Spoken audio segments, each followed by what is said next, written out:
Dalam proses pembangunan fase 1 proyek strategis nasional Ibu Kota Nusantara, pemerintah telah menyerap APBN senilai hampir 75 triliun rupiah.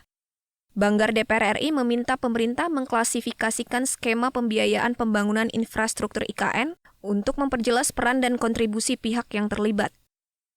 Melihat minat investor asing cukup tinggi untuk turut berkontribusi membangun kawasan IKN, anggota Banggar DPR RI Sri Rahayu menyoroti pembangunan infrastruktur yang menggunakan skema pembiayaan kerjasama pemerintah dan swasta. Kenapa kita ingin tahu ya, mana yang APBN, mana yang KPBU, kemudian mana yang investasi yang murni kayak tadi ya. Itu kita harus tahu sehingga secara total ini IKN ini perlu berapa sih biaya yang dibutuhkan, itu kan harus jelas gitu. Berapa yang dibutuhkan, berapa yang kita keluarkan melalui bendahara pemerintah, kemudian mana yang katanya investasi. Investasi kan ada dua tadi ternyata.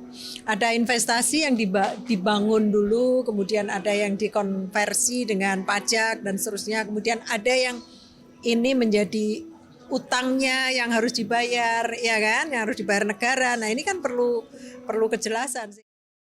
Lebih lanjut, Sri Rahayu menekankan skema penyediaan dan pembiayaan infrastruktur yang berdasarkan pada kerjasama pemerintah dan badan usaha swasta harus diperjelas untuk melihat peran dan kontribusinya masing-masing, agar pembiayaan pembangunan tidak kembali ke APBN melalui BUMN yang terlibat.